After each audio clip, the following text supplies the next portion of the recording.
Sebentar lagi ya, kajian menyambut Ramadan dari Quranic Talks ID yang pada hari ini bertemakan mengupas 24 jam Ramadan. Ya, ini kita sudah sampai pada 1 minggu menjelang Ramadan ya. Semoga kita semua diberikan kesehatan dan disampaikan kepada Ramadan pada tahun ini. Ya, teman-teman, alhamdulillah Ustadz Maulana Ade Satria juga sudah hadir. Host mungkin bisa segera kita mulai ya agendanya.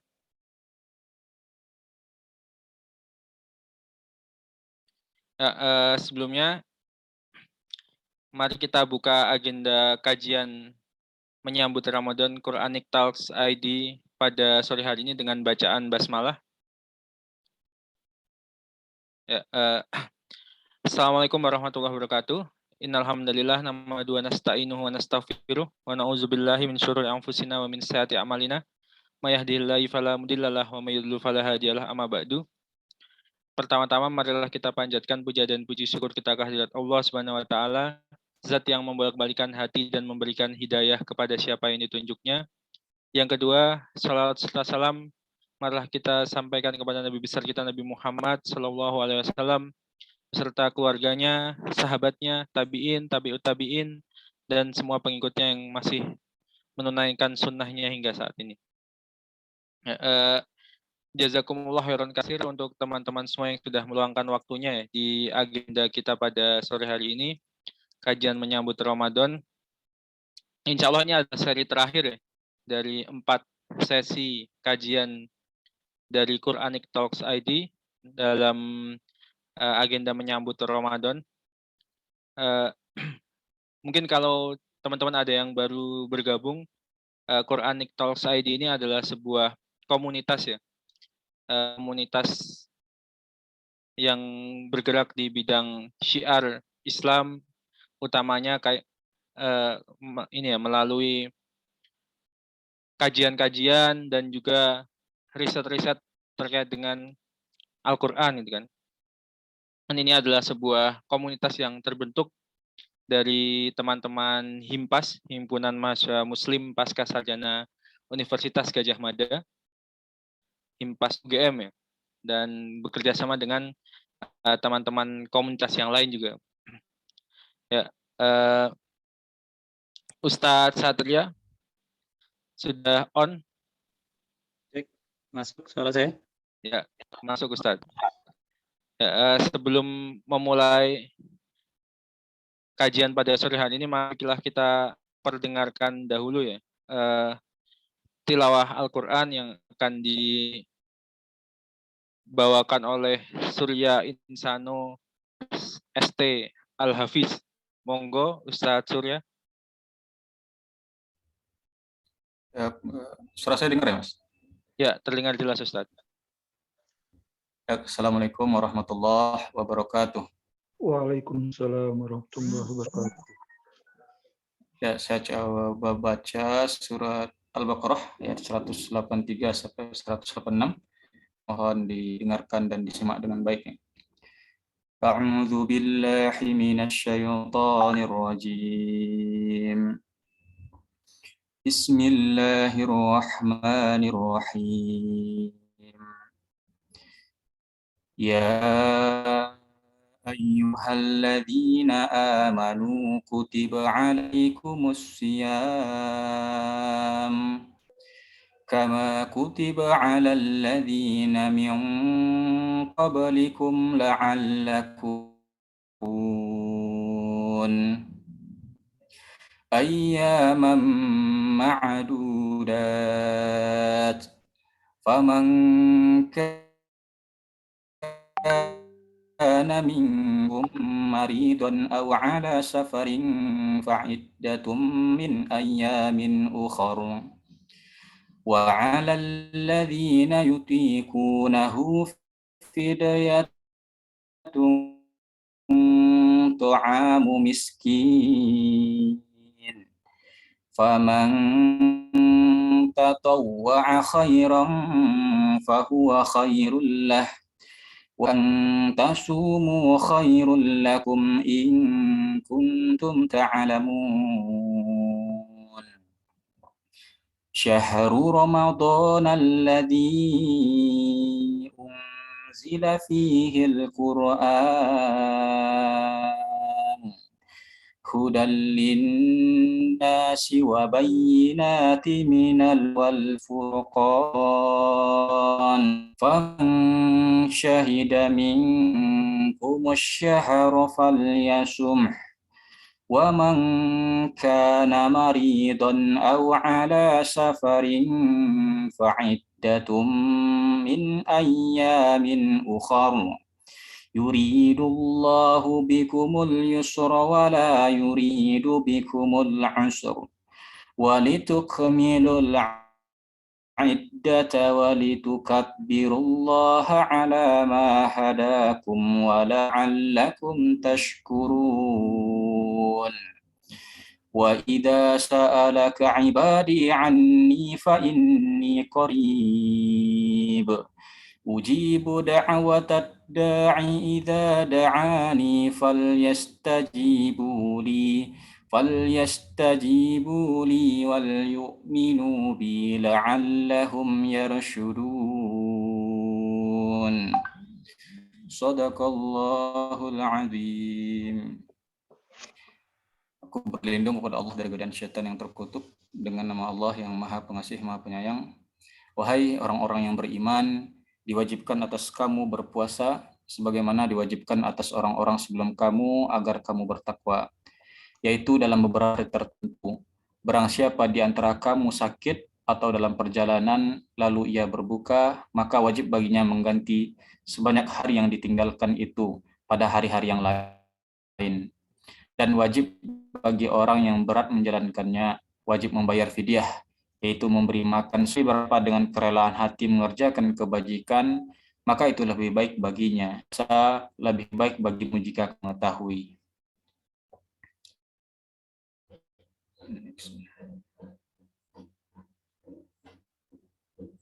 Beberapa hari yang ditentukan ialah bulan Ramadan, bulan yang di dalamnya diturunkan permulaan Al-Quran sebagai petunjuk bagi manusia dan penjelasan-penjelasan mengenai petunjuk itu serta pembedaan yang batil. Karena itu, barang siapa di antara kamu ada di bulan itu, maka berpuasalah, dan barang siapa sakit atau dalam perjalanan lalu berbuka, maka wajib menggantinya sebanyak hari yang ditinggalkan itu pada hari-hari yang lain. Allah menghendaki kemudahan bagimu dan Dia tidak menghendaki kesukaran bagimu. Hendaklah kamu mencukupkan bilangannya dan mengagungkan Allah atas petunjuknya yang diberikan kepadamu agar kamu bersyukur. Dan apabila hamba-hambaku bertanya kepadamu, maka jawablah, sesungguhnya aku dekat. Aku mengabulkan permohonan orang yang berdoa apabila dia berdoa kepadaku. Maka hendaklah mereka memenuhi perintahku dan beriman kepada agar mereka mendapat petunjuk. Maha benar Allah dengan segalanya. Assalamualaikum warahmatullahi wabarakatuh. Waalaikumsalam warahmatullahi Waalaikumsalam warahmatullahi wabarakatuh.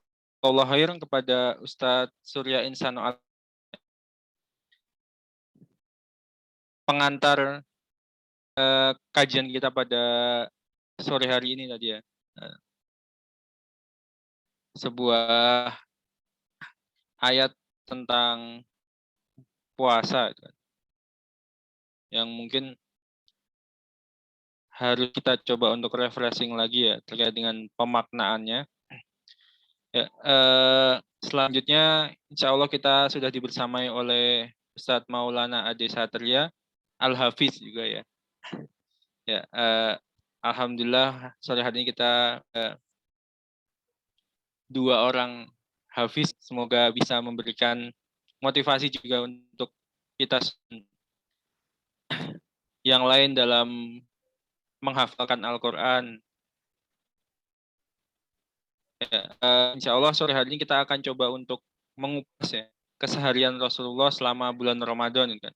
Apa yang kemudian dikerjakan dari mulai selama 24 jam ya, dari mulai sahur hingga kemudian buka dan apa yang dikerjakan ketika di malam hari dan sebagainya. Kita coba akan kupas dari itu semua agar kemudian kita bisa meneladani juga menjalankan sunnahnya, yang agar kemudian nanti selama bulan Ramadan kita tidak hanya sekedar lapar dan haus saja, dengan menahan lapar dan haus saja, tapi kita bisa mengetahui lebih rinci itu kan apa-apa saja yang kemudian Rasulullah kerjakan selama bulan Ramadan, dan kita coba untuk teladani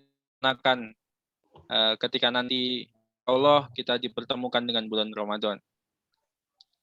Ya, monggo Ustaz Satria.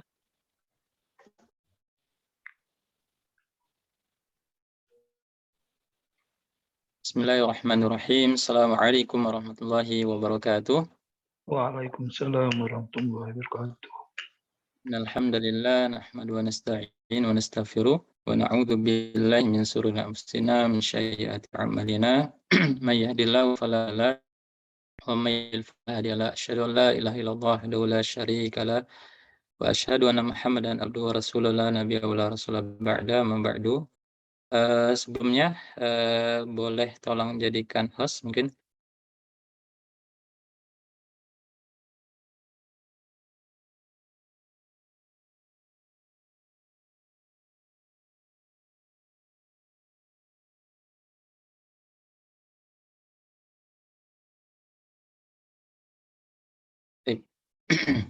Alhamdulillah atas segala nikmat dan karunia Allah Subhanahu wa taala. Di detik kali ini Allah masih memberikan kita nikmat ya. Salah satu nikmat terbesar yang Allah hadiahkan pada kita tentunya adalah keimanan dan juga keislaman yang senantiasa kita rawat. Yang mudah-mudahan Allah berikan keistiqomahan pada kita semua hingga masa cabut nikmat hidup kita, yang mudah-mudahan kesudahannya adalah husnul khotimah. Dan juga di samping nikmat itu Allah masih memberikan kesempatan bagi kita semua untuk senantiasa bisa memperbaiki diri kita, karena tiadalah kita sadari bahwasannya kita adalah makhluk yang senantiasa penuh dengan kekurangan ya, penuh dengan kekhilafan. Maka menjadi penting bagi kita senantiasa memperbaiki kualitas ketakwaan kita, memperbaiki diri kita ya, wabil khusus amalan-amalan kita, agar senantiasa menjadi pribadi yang lebih baik. Dan alhamdulillah Allah masih memberikan kesempatan kita semua di kesempatan penghujung Sya'ban ini, yang artinya masih ada waktu bagi kita untuk mempersiapkan diri. Dan mudah-mudahan Allah sampaikan pula kita di bulan Ramadan nantinya. Amin ya rabbal alamin.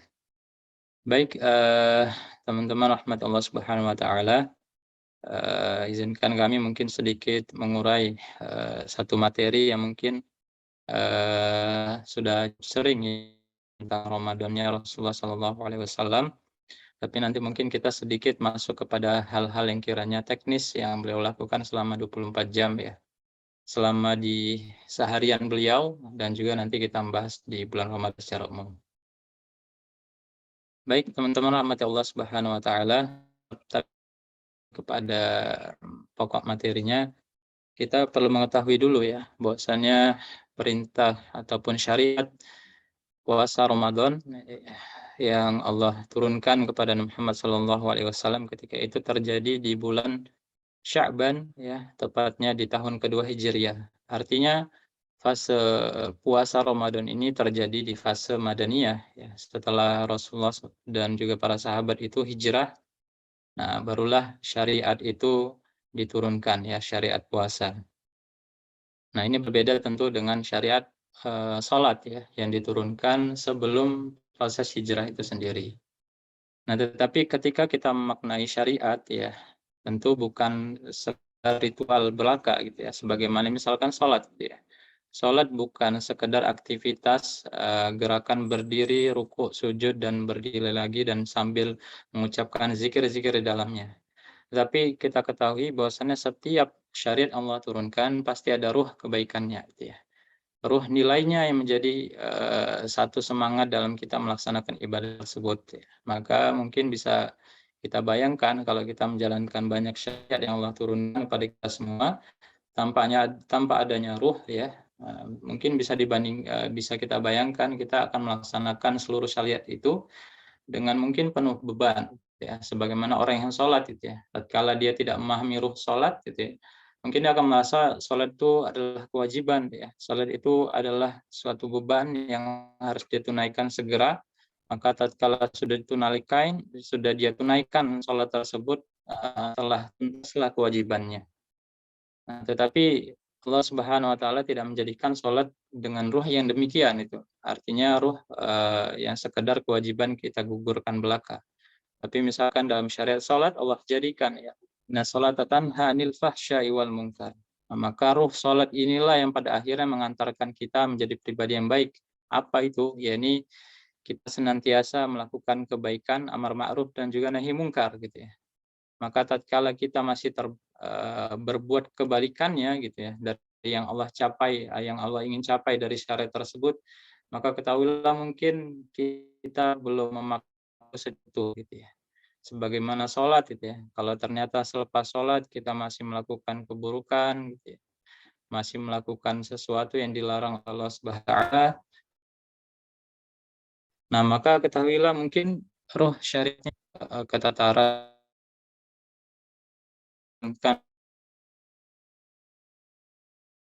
di bulan Sya'ban di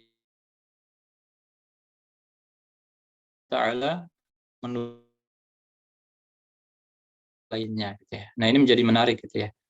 Nah, kalau syariat puasa ya turunnya sendirian, tapi kalau syariat puasa salat ya tadi. Kalau syariat puasa di Ramadan syariat lainnya apa ya? Salat, kemudian saum itu sendiri, kemudian ada zakat dan juga ada jihad. Nah, tapi kita tidak bahas semua ya. Semuanya kalau nanti kita bahas nanti jadi satu materi sendiri gitu ya. Kita bahas sedikit saja agar nanti kita ketika sampai di pokok materinya kita dapat ruh dari Ramadan, tepatnya ruh dari puasa kita itu apa gitu ya. Semisal Allah Subhanahu wa taala menyampaikan perubahan arah kiblat ya. Ketika Allah Subhanahu wa taala menurunkan ya syariat perubahan arah kiblat yang awalnya berkiblat umat Islam itu adalah Baitul Maqdis. Nah, ini menjadi Masjidil Haram ya. Nah, tentu ini merupakan satu proses yang panjang gitu ya. Nah, proses yang panjang pada akhirnya Allah Subhanahu wa taala mengabulkan satu harapan dari Nabi Muhammad SAW. Jadi syariat perubahan kiblat dari Baitul Maqdis kemudian menjadi Masjidil Haram ya, tepatnya di Mekah sekarang ini. Nah, ternyata itulah bagian dari permohonan Nabi Muhammad SAW. Gitu ya. Jadi beliau sangat ingin sekali agar kiblat umat Islam itu berganti. Kenapa? Apa sebab yang menyebabkan Rasulullah SAW berharap kiblatnya itu diganti?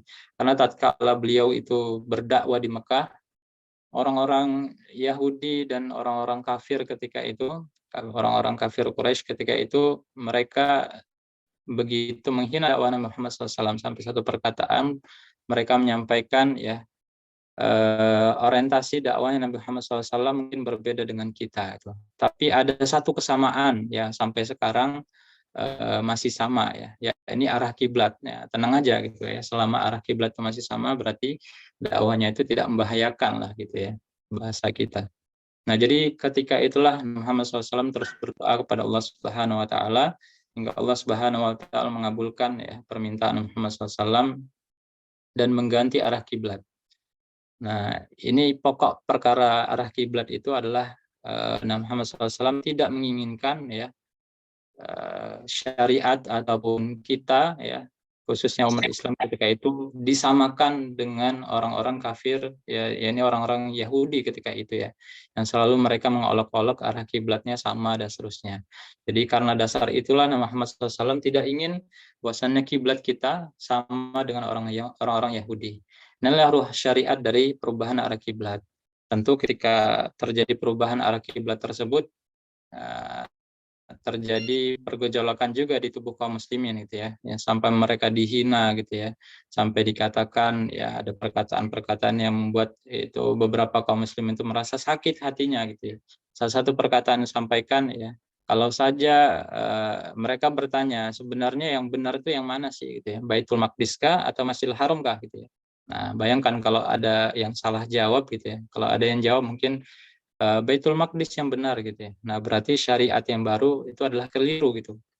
Atau ketika mereka menyampaikan Masjidil Haram, berarti selama ini mereka melakukan kesalahan yang fatal gitu ya, dengan menyembah Allah Subhanahu wa taala di arah yang salah.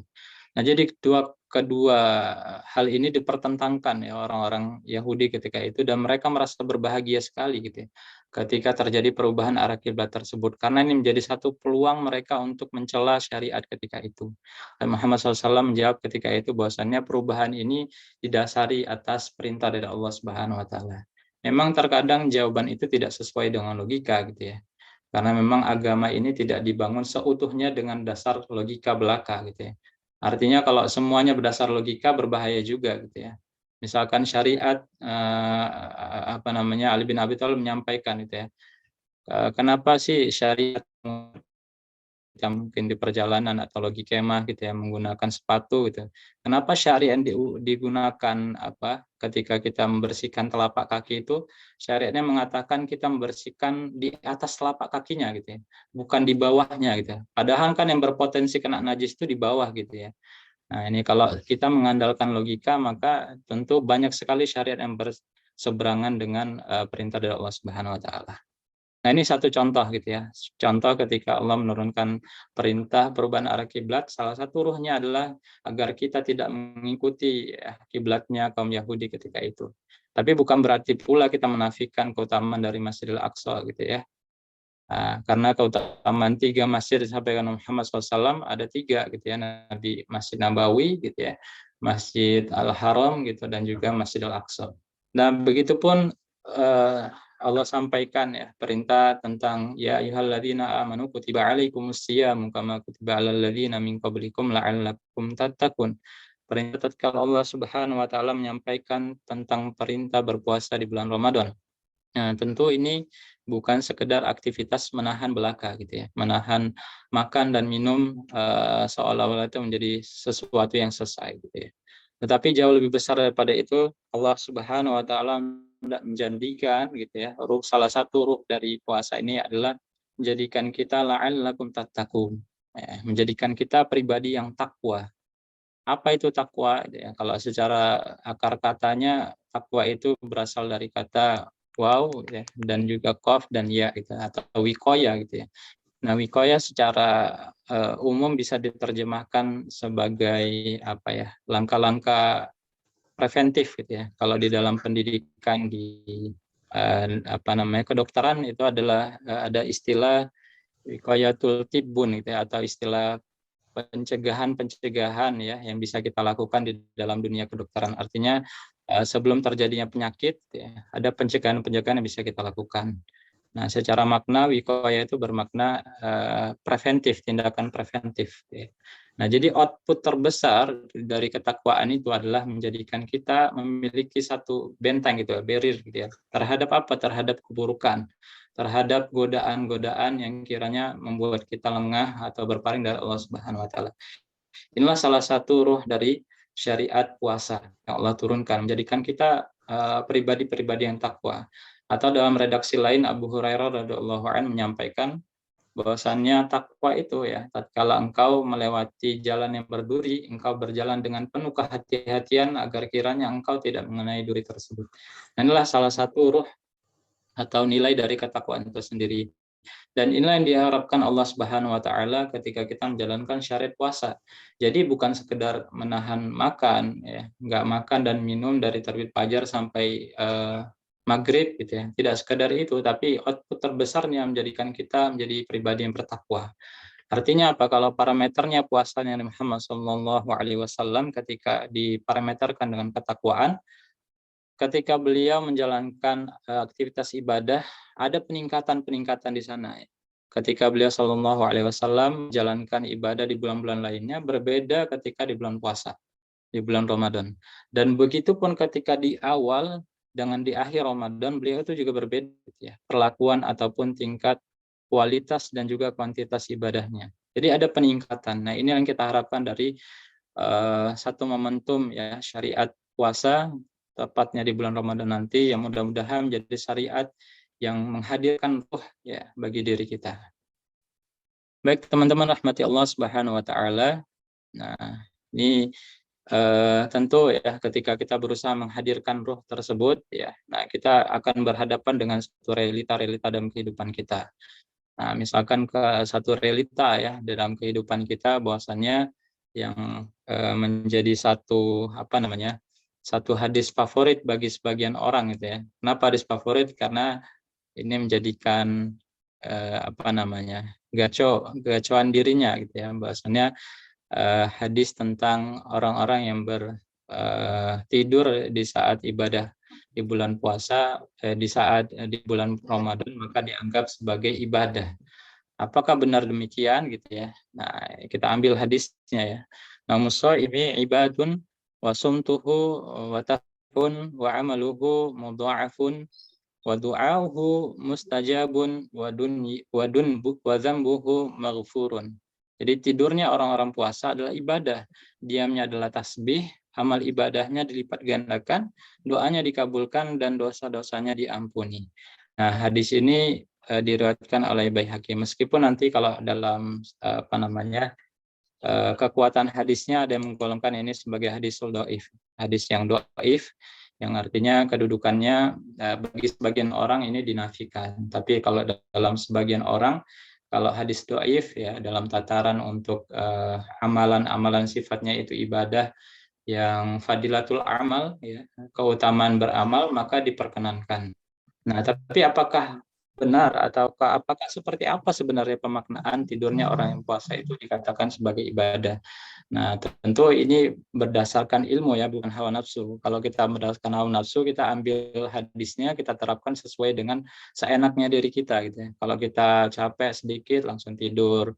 Kalau lagi kerja capek sedikit tidur, kalau lagi tilawah capek sedikit tidur. Nah, jadi semua ibadahnya sedikit-sedikit tidur gitu ya. Bukan sedikit-sedikit, bukan ibadah, bukan tidur yang sedikit-sedikit gitu ya, tapi sedikit-sedikit tidur. Nah, ini yang salah, keliru. Kenapa keliru? Karena yang semakna yang kira-kira bisa kita maknai secara benar gitu ya.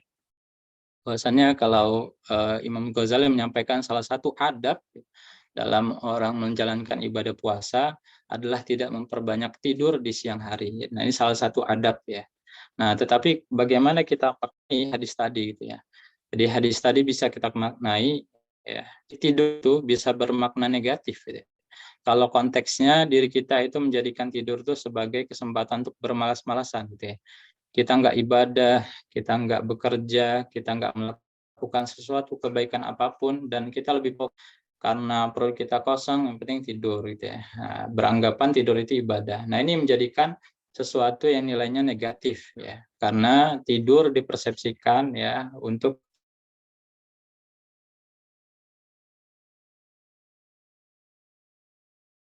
hadis tadi ternyata juga bisa bermakna positif gitu ya. Positifnya di mana ya? Kalau kita mengorientasikan itu ibadah, lalu di mana letak ibadahnya gitu. Jadi disampaikan bahwasanya tidur saya itu bisa menjadi tasbih gitu ya. Jadi kalau ibaratnya ada dua orang nih, ada dua orang melaksanakan tidur. Nah, kalau dia niatnya pertama tidurnya dalam rangka agar bisa lebih bugar lagi gitu ya, agar lebih sehat lagi, agar lebih fresh lagi ketika ibadah selanjutnya, maka itu bernilai ibadah gitu ya.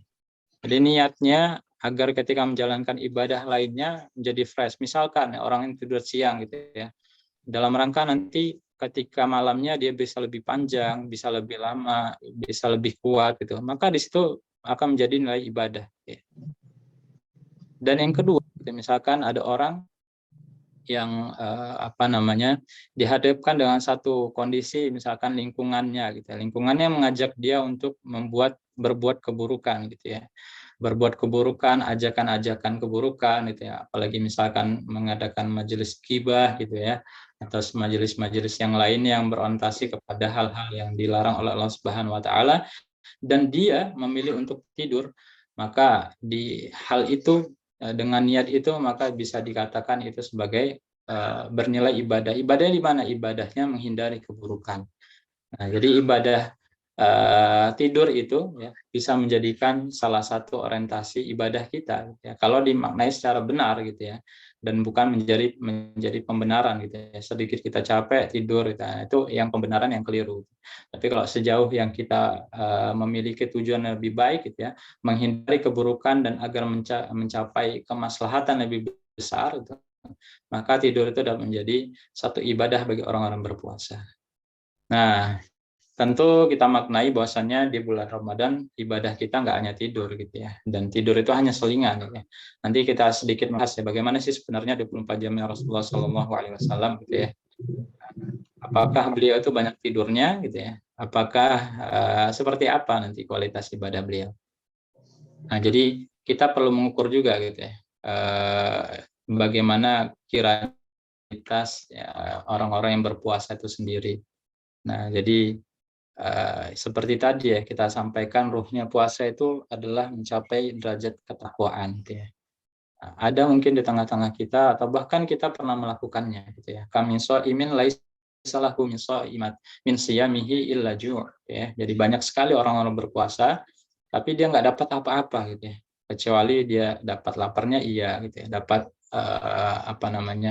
dahaganya iya gitu ya. Jadi apa yang sebenarnya menyebabkan puasa itu tidak bernilai atau tidak mencapai ruhnya gitu ya. Nah, ini salah satu sebabnya puasa tersebut ya tidak dilaksanakan dengan penuh keikhlasan itu. Ya Allah Subhanahu wa taala melalui lisan Nabi Muhammad SAW menyampaikan dua syarat ya, diterimanya ibadah. Salah satunya adalah dengan ittiba dan juga dengan keikhlasan gitu ya. Nah, jadi orang-orang yang tidak sepenuhnya ikhlas menjalankan ibadah puasa, maka dia akan mendapatkan laparnya saja dan juga dahaganya. Tapi mungkin kualitas amalnya atau kualitas pahalanya tidak ia dapatkan. Gitu ya. Dan ini pula menyebabkan ketika ada orang berpuasa, dia masih bisa bermaksiat, masih bisa leyeh-leyeh, gitu ya, masih bisa melakukan hal yang dilarang oleh Allah Subhanahu Wa Taala. Kok bisa demikian? Padahal dia berpuasa. Gitu ya.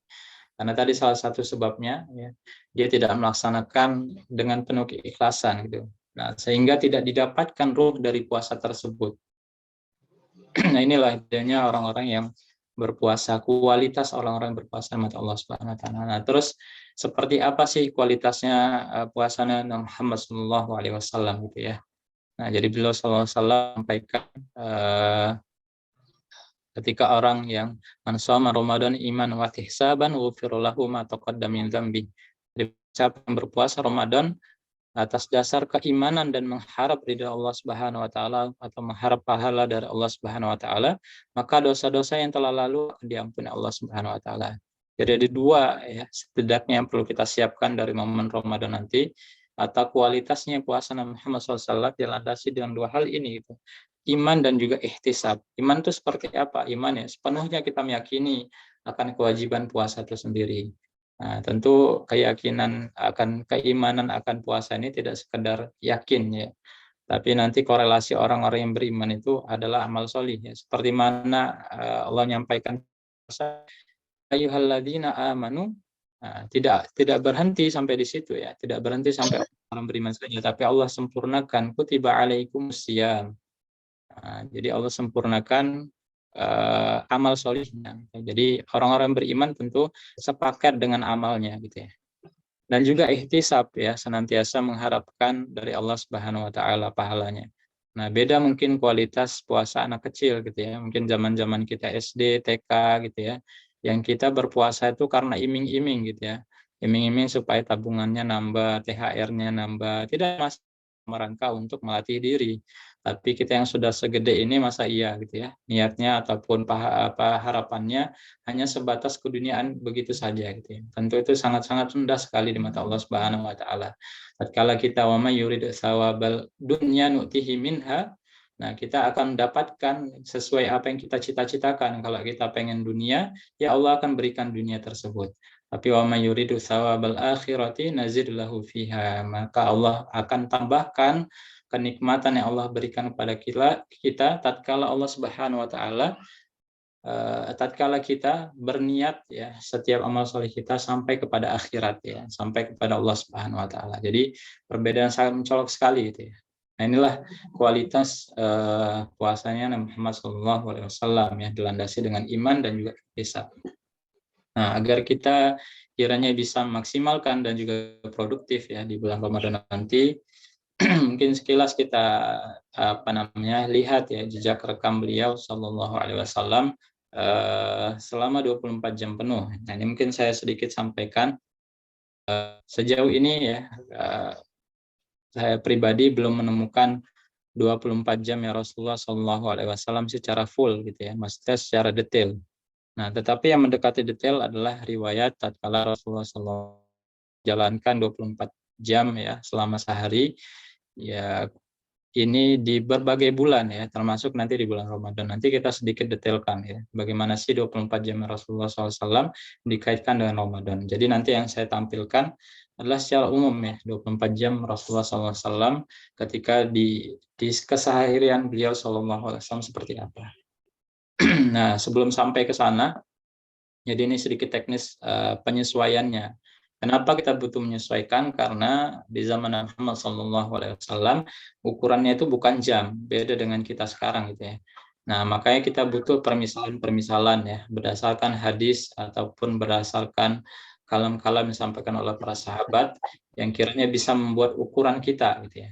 Nah, ini ukuran-ukuran yang kiranya mudah-mudahan tidak jauh berbeda gitu ya dengan apa yang disampaikan dengan perkataan para sahabat dan juga Rasulullah SAW. Nah, misalkan di jam sholat ya kita sesuaikan di waktu kita jam 4:30, atau jam zuhurnya jam 12, asarnya jam 15, maghribnya jam 18, isya-nya jam 19. Nah, ini patokan waktu paginya jam 4:30 sampai jam 12, siang itu dikatakan jam 12 sampai 15, sore 15 sampai 18, dan juga malam itu dari 18 atau di waktu maghrib sampai waktu subuh. Nah, permisalan ini penting ya, karena nanti kita akan berhadapan dengan kondisi-kondisi yang dialami oleh Nabi Muhammad Sallallahu Alaihi Wasallam. Yang pertama adalah beliau Sallallahu Alaihi Wasallam ya mengawali malamnya itu di saat orang-orang lain di zaman kita sekarang baru mulai tertidur gitu ya. Nah, ini yang menjadi menarik gitu ya. Beliau Sallallahu Alaihi Wasallam itu terbiasa bangun ya di pertengahan malam gitu ya. Nah, apa landasannya ya? Allah Subhanahu wa taala menyampaikan Bismillahirrahmanirrahim, ya ayyuhal muzammil qumil laila illa qalila nisfahu aw inqus minhu qalila. Nah, jadi Allah Subhanahu wa taala menggambarkan kondisi qiyamnya Rasulullah Sallallahu Alaihi Wasallam. Kalau kita pahami surah Al-Muzammil ini, Masya Allah luar biasa. Ini menjadikan satu ruh yang Allah bangun ketika beliau hendak menjadikan Nabi Muhammad Sallallahu Alaihi Wasallam itu sebagai seorang Rasul, menjadi seorang yang terbaik di muka bumi ini. Nah, salah satu latihannya, tarbiyahnya adalah dengan surat Muzammil ini. Bahkan sampaikan dalam beberapa riwayat, salat malam atau qiyam bagi Rasulullah Sallallahu Alaihi Wasallam itu diwajibkan. Karena nanti kalau kita bedah di ayat 1-19 itu berisikan tentang kewajiban-kewajiban ya. Kita melaksanakan ibadah ataupun qiyam malam gitu ya. Nah, nanti kalau kita melihat di ayat 20-nya baru ada keringanan-keringanan gitu ya. Keringanan bagi orang yang perjalanan, musafir, yang sakit dan seterusnya gitu ya. Jadi bagi Nabi Muhammad SAW, qiyam itu menjadi wajib gitu ya. Kenapa? Karena di situ ada ruh, ada tarbiyah ruh ya di alamin Nabi Muhammad SAW. Apa saja tarbiyahnya? Pertama, qumil laila illa qalila ya. Di saat orang lain itu tidurnya panjang, bahkan dalam dunia kesehatan disampaikan ya, dan sering kita dengar tidur itu ya kalau bisa 8 jam gitu ya. Nah, kalau kita sesuaikan dengan Nabi Muhammad SAW, tentu ini sangat-sangat bertolak belakang gitu ya. Nah, terserah lah gitu ya, kalau mau percaya dunia kesehatan 8 jam silakan gitu ya. Tapi nanti kita melihat keutamaannya saja gitu ya.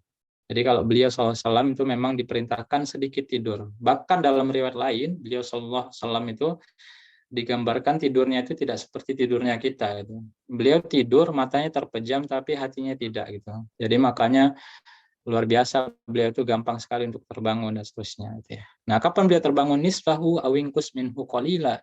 Setengah malam gitu. Tadi kalau kita persepsikan ya, malam itu kita mulai dari 18 sampai 4:30 di sini ya. Nah, maka pertengahan malam itu kurang lebih jam 11 atau jam 12 gitu ya. Nah, auzid alaihi waratil Qur'an tartil, auzid alaihi, atau lebih sedikit daripada itu gitu ya. Ya bisa jadi jam 1, jam 2, tapi yang umrah dilakukan oleh Nabi Muhammad SAW adalah bangun di pertengahan malam. Nah, kenapa kok beliau itu bisa bangun di pertengahan malam? Nah, nanti kita korelasikan dengan bagaimana beliau tidur gitu ya. Nah, kalau zaman kita sekarang kebalikan gitu ya. Jam 10, jam 11 itu baru mulai tidur gitu ya. Nah, beliau SAW itu sudah bangun bahkan gitu ya. Dan beliau terbiasa ketika di tahajudnya memulainya dengan 2 rakaat. 2 rakaat ini jadikan permulaan qiyam beliau. Dan 2 rakaat ini sangat-sangat singkat sekali gitu ya. Jadi tidak sepanjang yang mungkin dikisahkan yang ada di beberapa riwayat. Jadi sangat-sangat pendek sekali ya, dan sangat-sangat ringkas sebagai pembuka qiyam beliau. Nah, nanti baru qiyam beliau itu dimulai yang panjangnya setelah sesi keduanya atau di rakaat yang kedua, di rakaat yang ketiganya gitu ya. Nah, di sinilah beliau SAW melakukan qiyam kurang lebih sampai 4 jam. 4 jam ya. Nah, jadi kita nggak heran ketika mendengar hadis diriwayatkan oleh Abu Hurairah tatkala ada sahabat Huzaifah gitu ya, yang dia itu mencoba sholat ya, karena kadang Nabi Muhammad SAW itu sholatnya di masjid, kadang di rumah gitu ya. Tapi lebih seringnya adalah di rumah gitu ya, sebagaimana keutamaan hadis ya, sebaik-baik sholat sunnah itu adalah di rumah. Nah, tapi sesekali beliau SAW itu pernah sholat di masjid. Nah, tatkala di masjid kan para sahabat yang sedang menunggu atau sedang ada bermabit di sana tentu melihat gitu ya. Kalau lihat orang sholat ya, atau Nabi sholat kan tertarik gitu ya. Nah, maka sahabat Huzaifah ketika itu mencoba sholat bersama dengan Muhammad SAW. Nah, sampai hadis yang familiar ya di tengah-tengah kita, ketika aku sholat bersama Nabi Muhammad SAW, ketika sampai di surat Al-Baqarah ayat 100, aku mengira Nabi itu akan rukuk gitu ya. Nah, ternyata Nabi itu lanjut. Sampai di 100 kedua, di ayat ke-200, aku mengira Nabi itu akan rukuk gitu ya. Ternyata enggak juga gitu ya. Sampai ketika itu aku udah enggak berharap apa-apa lagi gitu ya. Sampai beliau menyampaikan setelah itu saya tidak mengira-ngira lagi gitu. Kapan ya sujudnya Nabi, kapan ya rukuknya Nabi, kapan ya rukuknya Nabi, enggak. Ternyata beliau sallallahu alaihi wasallam itu menyelesaikan 1 rakaatnya kurang lebih dari Al-Baqarah sampai juga An-Nisa gitu ya. Nah, ini Masya Allah luar biasa ya. Nah, kurang lebih 5 juz ya, 5 juz itu kualitas salat Muhammad SAW itu. Nah, dan maka wajar sekali ketika Aisyah ibunda kita Aisyah radhiyallahu anha bertanya gitu, wahai Rasulullah SAW, kenapa sih engkau itu salat panjangnya sepanjang ini gitu ya, sampai kaki engkau itu bengkak-bengkak gitu ya. Nah, padahal engkau itu sudah jamin surga gitu ya. Ya kalau secara logika benar juga yang ditanyakan oleh Ibunda Aisyah gitu ya. Udah jamin masuk surga kok ibadahnya masih segetol itu gitu ya. Tapi Nabi Muhammad SAW menyampaikan, bukankah apakah aku tidak boleh menjadi hamba yang bersyukur gitu ya. Nah, inilah kualitas ibadah atau qiyamnya Muhammad SAW gitu ya. Yang panjangnya kurang lebih 4 jam kalau dikonversikan dan waktu kita sekarang. Nah, baru setelah itu beliau ada istirahatnya. Nah, ini yang menarik gitu ya. Jadi istirahat yang kita dengar ya sebelum beliau itu melaksanakan salat subuh, itu adalah istirahat setelah beliau melaksanakan qiyam yang sangat panjang sekali gitu ya. Nah, tapi mungkin bagi sebagian kita atau mungkin saya pribadi sebelum tahu tentang syariat ini jadi gacoan gitu ya. Bangun qiyamnya mungkin jam 3 atau setengah 4, terus baru ya, qiyam sebentar udah tidur lagi gitu ya. Nah, ini sangat-sangat bertolak belakang dengan apa yang beliau lakukan. Beliau qiyamnya panjang, jadi wajar istirahat. Dan istirahat beliau bukan seperti kita gitu ya. Istirahat di kasur yang empuk gitu ya, apalagi di spring bed, apalagi ada bantalnya empuk. Nah, sehingga mungkin mengakibatkan kita bablas gitu ya. Jadi mungkin pernah saya mengalami kita itu bangun tahajud, ya. Tapi akhirnya sebentar tidur, malah bablas subuhnya gitu. Ini kan sesuatu yang sesuai dengan fikihnya gitu ya. Jadi mengutamakan yang sunnah dan mengabaikan yang wajib gitu. Nah, Nabi Muhammad SAW sangat-sangat tidak melakukan hal demikian. Beliau beristirahat sampai pukul 4 kurang lebih. Nanti di pukul 4 beliau itu terbangun. Nah, terbangun apa? Kalau konteksnya ketika beliau itu berpuasa, maka di waktu-waktu inilah beliau itu melakukan sahur. Nah, Sayyidina Muhammad SAW itu digambarkan dalam hadis itu kurang lebih sejarak dari sahur sampai azan itu 50 ayat gitu ya. Nah, kalau kita konversikan misalkan di dalam surah Al-Baqarah ya kurang lebih itu 5 atau 6 halaman gitu ya. 5 atau 6 halaman misalkan kita konversikan satu halaman itu 3 menit gitu ya. Nah, kurang lebih 15 menit lah gitu ya. Beliau itu sahur. Tentu menjadi pertanyaan juga, kok bisa beliau itu sahurnya mepet-mepet gitu ya, nanti apa nggak nabrak dengan azan gitu ya. Nah, ini menjadi pertanyaan besar juga pada diri kita. Apa sih yang sebenarnya dibutuhkan oleh beliau Shallallahu Alaihi Wasallam gitu ya. Nah, beda gitu ya. Kalau kita mungkin sahurnya nasi padang, nasi ayam bakar gitu-gitu ya, yang buat kita itu lama sekali menghabiskannya. Kalau beliau Shallallahu Alaihi Wasallam sahurnya sangat-sangat sederhana gitu ya. Bahkan beberapa riwayat beliau itu sahurnya cukup air putih dan kurma.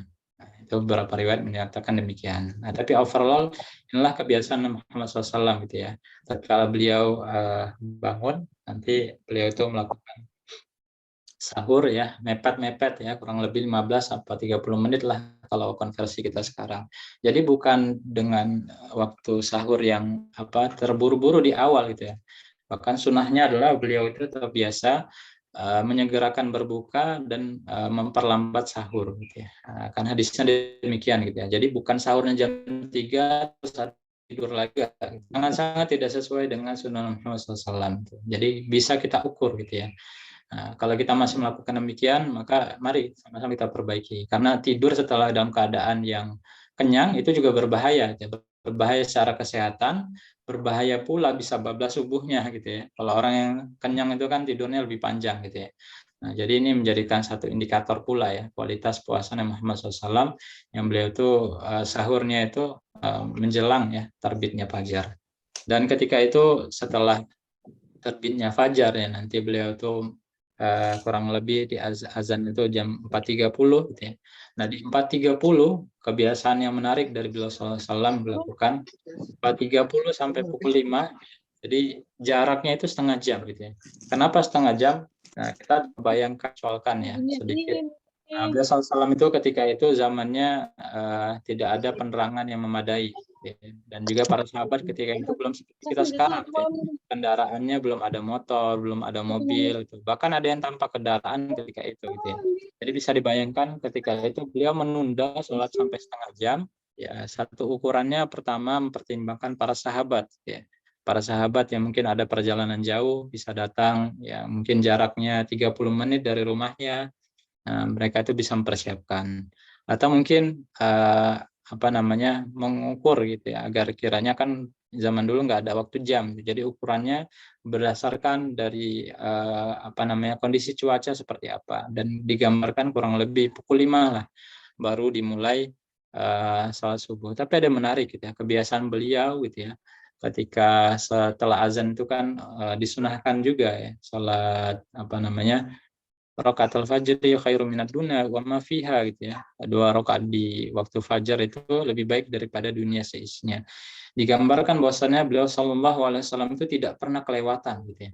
Tidak pernah kelewatan momen salat fajar gitu ya.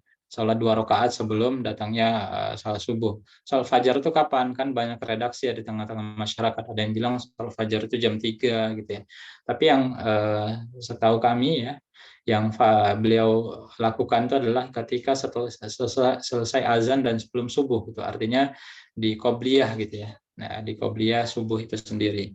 Dan beliau itu digambarkan oleh Aisyah radhiyallahu anha ketika beliau melaksanakan sholat sunnah fajar itu sangat-sangat singkat sekali. Nah, ini berbeda dengan sholat tahajud gitu ya. Sholat sunnah tahajud itu panjangnya luar biasa, tetapi sholat sunnah fajar itu beliau itu sangat-sangat singkat. Bahkan ketika itu Aisyah menyampaikan, aku mengira Nabi Muhammad SAW itu tidak membaca Al-Fatihah gitu, saking singkatnya gitu ya sholatnya beliau SAW. Tapi tentu tidak demikian gitu ya, beliau pasti membaca Al-Fatihah. Nah, apa hikmah yang bisa kita ambil? Beliau hendak mengajarkan kepada kita sikap tawazun gitu ya. Artinya ada haknya tatkala tubuh kita dibelajarkan atau diajak untuk riyadoh dengan sholat yang sangat panjang, tapi ada saatnya pula kita menunaikan kewajiban kita ya, hak kita, hak tubuh kita ya, dengan sholat-sholat yang sempit. Nah, itu satu ibrah pertama. Ibrah kedua, ternyata Muhammad SAW setelah selesai sholat sunnah fajar, beliau itu terbiasa ya bercakap-cakap dengan istri beliau. Nah ini Masya Allah luar biasa ya. Kok sempat cakap-cakap ya? Karena beliau lokasi masjidnya bersebelahan dengan masjid ya, persis langsung, tinggal buka pintu langsung masuk ke tempat imam gitu ya. Jadi wajar sekali kalau beliau masih sempat berbincang ya, ngobrol sederhana dengan istrinya ya. Nah, salah satu yang patut kita teladani juga gitu ya.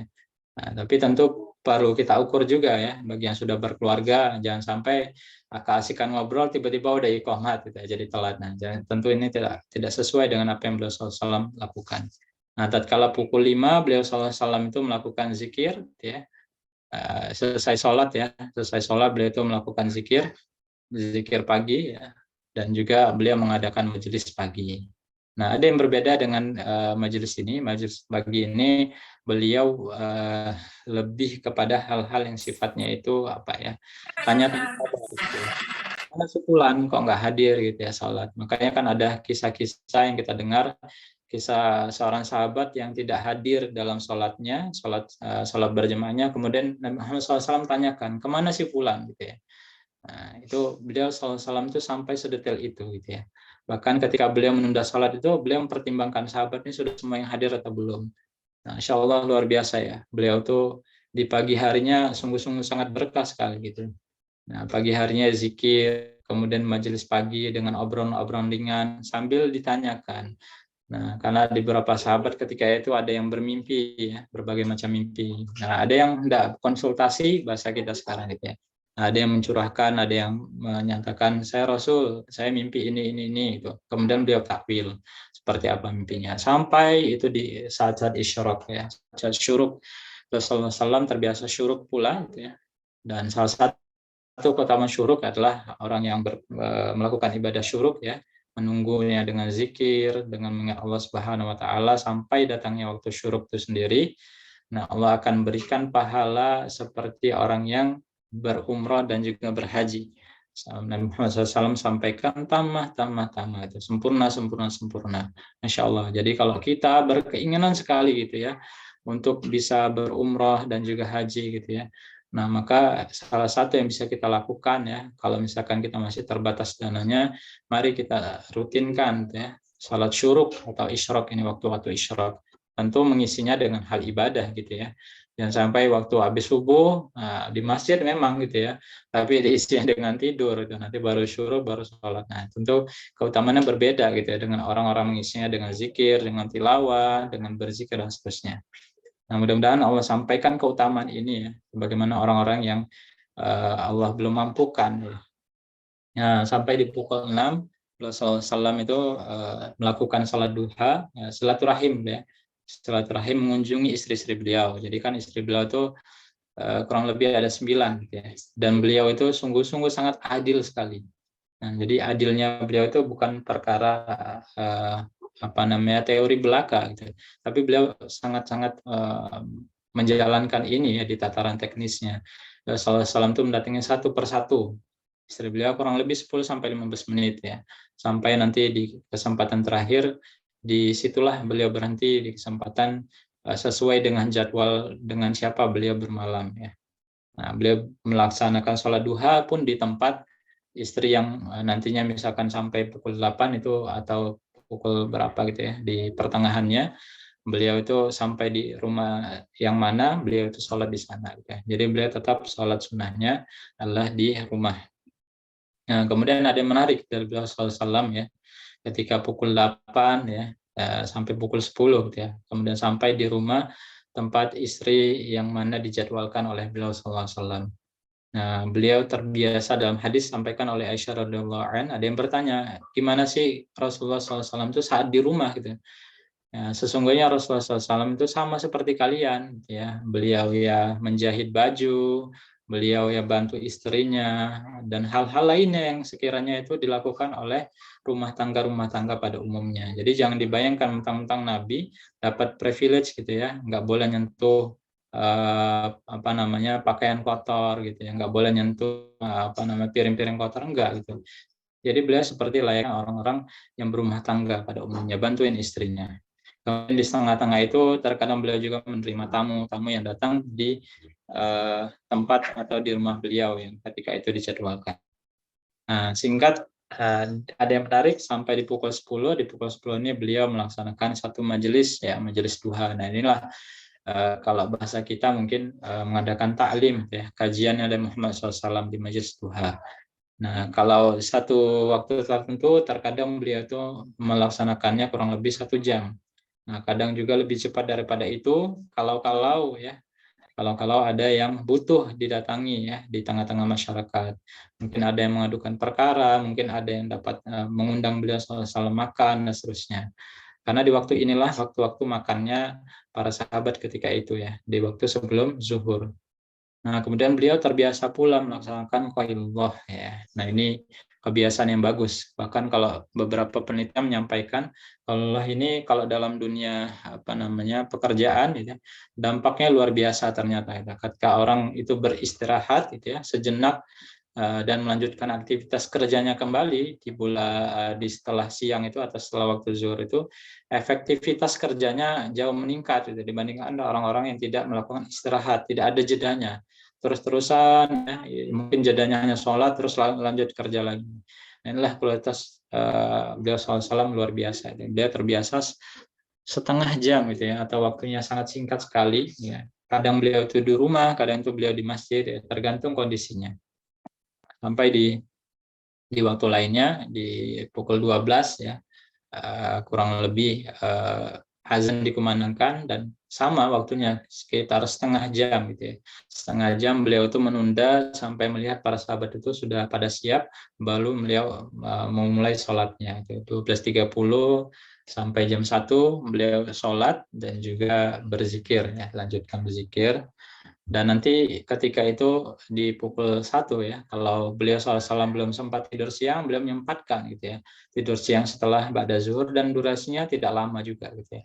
Dan kalaupun sudah normal atau beliau sudah tidur sebelumnya, beliau itu melaksanakan khutbah. Nah, ini khutbah yang sifatnya insidental gitu ya. Kalau ada momen-momen yang butuh beliau menyampaikan nasihat-nasihat atau butuh meluruskan kondisi sahabat ketika itu. Kalau tidak ada kondisi itu, beliau lanjut ya berkeliling ya, sebagaimana tugas kepala negara memastikan rakyatnya itu bisa berjalan dengan baik atau menyelesaikan masalah-masalah masyarakat ya. Beliau terbiasa mendatangi majelis-majelis ataupun rumah-rumah orang yang menyampaikan pokok-pokok perkara atau menyelesaikan masalahnya. Sampai di waktu asar ya, kurang lebih jam 15. Nah, tapi menarik di waktu asar ini beliau tidak menundanya gitu ya, sebagaimana sholat subuh dan sholat zuhur. Beliau menyegerakannya sehingga para sahabat itu sudah sadar gitu ya. Kalau waktu asar tuh pasti waktunya lebih singkat gitu ya. Azan dan iqamatnya itu singkat gitu ya. Mungkin kisaran kita sekarang ini 10-15 menit gitu ya. Kemudian beliau lanjut sholat. Nah, kemudian beliau lanjutkan kunjungan ya kepada istri-istrinya. Jadi sehari itu beliau itu melakukan kunjungan ke istri-istri beliau itu sebanyak 2 kali, pagi dan juga sore hari. Jadi sungguh sangat luar biasa ya. Bagi beliau SAW itu sangat-sangat adil sekali gitu. Nah, atau ketika itu beliau menerima kunjungan para sahabat. Nah, di sini waktu-waktu sore beliau tidak lagi melakukan kunjungan ke tengah-tengah masyarakatnya, karena waktu-waktu ini sudah waktu-waktu yang sudah sebagian orang sudah capek untuk bekerja, sudah lelah dan seterusnya. Nah, sampai di waktu maghrib ya jam 18 sampai 18.30 waktunya juga sama singkatnya seperti di waktu asar ya. Karena waktu maghrib itu sempit ya, beliau maghrib dan zikir dan dilanjutkan dengan pulang ya. Pulang beliau sallallahu alaihi wasallam makan bersama dengan keluarga. Nah, disinilah beliau itu bercanda, kemudian berkumpul bersama dengan keluarga-keluarganya. Nanti kalau ada cucunya beliau, gitu ya. Dan ada yang menarik ketika azan itu harusnya di azan Isya itu jam 19. Ya. Azan memang azan di tepat waktu, tetapi pelaksanaan sholatnya, ya, nanti kita mendapatkan satu keterangan hadis ya. Kalau saja kondisi ini tidak memberatkan umatku, maka kondisi inilah yang ideal bagi kalian gitu ya. Maksudnya pelaksanaan sholat Isya gitu ya. Karena sholat Isyanya dengan Rasulullah SAW itu panjang jedanya gitu ya. Antara maghrib ke Isya itu panjang. Karena pertama ya Nabi Muhammad SAW memberikan kelonggaran gitu ya. Mungkin baru ada yang makan, baru ada yang pulang bekerja dan seterusnya, memberikan jeda yang sangat panjang. Di sini pula kita dapati beliau SAW itu bercanda dan juga selayaknya keluarga gitu ya, berbincang di tengah-tengah keluarga. Sampai kurang lebih beliau itu ada riwayat menyebutkan ya kurang lebih sampai 1 jam setelahnya atau mungkin 2 jam setelahnya. Kalau kita konversikan jam 21 atau 22, beliau itu baru mulai sholat isya. Nah, jam 21 beliau, kita anggaplah jam 21, beliau itu mulai sholat isya, dan sholat isya, setelah sholat isya tidak ada majlis lagi. Nah, inilah membedakan kualitas Muhammad SAW. Beliau SAW itu terbiasa sekali ketika selesai sholat isya untuk tidak mengadakan forum-forum apapun kecuali yang mendesak gitu ya, kecuali yang mendesak. Nah, disinilah kualitas Muhammad SAW. Setelah sholat tidur, zikir, tidur pulang ke rumah. Nah, tapi ada yang menarik, tidurnya Muhammad SAW itu tidak sepanjang tidurnya kita. Gitu ya. Tidurnya ya kurang lebih hanya 1,5 jam. Gitu ya. Nah, hanya 1,5 jam. Jadi 1,5 jam beliau itu tidur, kemudian bangun untuk qiyam lagi. Jadi kalau kita kurang lebih mengkonversikan waktu-waktu beliau SAW gitu ya, waktu istirahatnya itu ternyata hanya 3,5 jam gitu ya. Nah, ini butuh kita reminder juga gitu. Kalau kita berusaha meniru kepribadian Muhammad SAW gitu ya. Dari segi tidurnya saja rasa-rasanya sangat-sangat luar biasa gitu ya. Beliau SAW itu tidurnya hanya sangat singkat sekali gitu ya. Kemudian qiyamnya panjang gitu ya. Rasa-rasanya kalau kita ngelihat dua ini pengen nangis gitu ya. Tidurnya sedikit, qiyamnya panjang. Baru 2 gitu ya. Rasanya kita nggak cukup menyampainya. Salatnya, zikirnya juga panjang. Beliau bermajelis juga. Beliau menunaikan hak umatnya juga. Beliau menunaikan hak keluarganya juga. Nah, inilah beliau SAW dengan penuh keadilannya di tengah-tengah kita ya. Jadi satu sosok yang teladan bagi diri kita. Nah, tentu ini adalah keseharian beliau SAW ya. Ketika dalam banyak bulan gitu ya. Nah, nanti penyesuaiannya ada di bulan Ramadan yang coba kita bahas sedikit ya, beberapa amalan beliau SAW ketika di dalam bulan Ramadan gitu ya. Pertama, beliau SAW itu menyambutnya dengan penuh sukacita gitu ya. Jadi dalam penjelasan ya di dalam kitab Durusul Matur ya, Syekh Maulana menyampaikan bahwasanya raut wajahnya Muhammad SAW itu ketika datang bulan Ramadan itu berubah. Ya. Berubah apa? Berubah menjadi bahagia. Kenapa? Karena satu hadis yang sampaikan ya bulan yang akan datang itu adalah bulan diberkahi, ya, yang dimana pintu-pintu neraka itu ditutup dan juga para setan itu dibelenggu gitu ya. Dan di dalamnya ada Lailatul Qadar yang lebih baik daripada 1000 bulan. Yang kita semua ya dimudahkan sekali sebenarnya untuk mendapatkan kebaikan. Nah, maka